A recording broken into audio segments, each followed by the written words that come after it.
माझ्या घरात मॅगी मी बऱ्याच दिवसापासून आणत नाही, ती बॅन असल्यासारखीच आहे. त्यामुळे माझ्या मुलांनी ना वेगळंच काहीतरी घेऊन आले त्याला ऑप्शन म्हणून. ते काय मी तुम्हाला पुढे दाखवतेच. पण त्याआधी ना अहोंनी असा छानसा कढीपत्ता आणला होता भाजीपाल्यासोबत आज, आणि इतका फ्रेश कढीपत्ता मला खूप दिवसानंतर मिळाला होता. आणि ही जी रानभाजी आहे ना, ही फक्त पावसाळ्यातच मिळते. तर तुम्ही याला काय म्हणता हे मला नक्की सांगा कमेंटमध्ये. पण आमच्याकडे याला कटुले किंवा कंटोले असं म्हणतात. आणि संडे असल्यामुळे अहोंचं आज हे एक्स्ट्राचं काम होतं, म्हणजे त्यांना आज फिल्टर क्लीन करायचं होतं. त्यानंतर हा जो आहे ना, हा रामेन नावाचा काहीतरी नूडल प्रकार आहे, जो की कोरियन नूडल प्रकार आहे. आता त्यांनी आणलाय म्हटल्यानंतर म्हटलं करून घ्या, आता आणलाय तर. त्यानंतर माझा हा चमचा असा आतमध्ये पडला होता, सो तो माझ्याच्याने निघत नव्हता. तर आरोने डायरेक्ट तो कैचीने उचलून काढला. आणि हे नूडल्स पण तोच बनवत होता, कारण मी त्याला बनवून देत नव्हती. बरं, यांचे हे नूडल्स वगैरे होईपर्यंत मी म्हटलं माझ्यासाठी छान कॉर्न भाजून घेते. आणि फ्रेश असा कॉर्न होता, त्यामुळे म्हटलं लगेच भाजून घेते, छान लागतो जरा. काही दिवस ठेवला की मग पुन्हा तो खराब व्हायला लागतो, म्हणून मी माझ्यासाठी इथे छान कॉर्न भाजत होती. पण त्यांचं असं सुरू होतं की तू एकटीने नाही खायचं, कॉर्नसुद्धा आम्हाला खायचं आहे.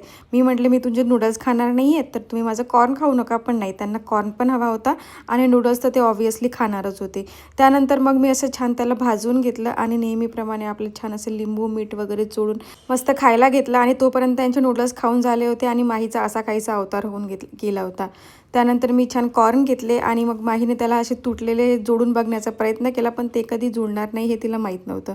त्यानंतर आम्ही दोघींनी मिळून छान खाल्ले. आणि संध्याकाळी म्हटलं आज संडे आहे तर काहीतरी स्पेशल बनवूया, म्हणून नेहमीप्रमाणे जो मोस्ट फेवरेट जो पदार्थ आहे, जो माझ्या अहोंना फारच आवडतो, तो म्हणजे बटाटे वडे. तो बनवायला घेतला आणि त्यासाठी छान असं प्रिपरेशन सगळी करून घेतली. आणि मस्त छान असे त्याचे बॉल्स वगैरे आधीच बनवून ठेवते मी, कारण मग तळायला जरा सोपं जातं, म्हणून मग आधीच छान त्याचे बॉल्स वगैरे बनवून घेतले बटाट्याच्या चटणीचे.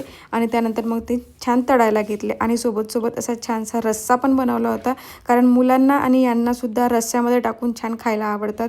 आणि त्याच्यामध्ये वरून जर मॅगी मसाला टाकला तर आणखीच छान लागतो. तर असा सगळा आज संडे स्पेशल बटाटे वडेचा बेत होता.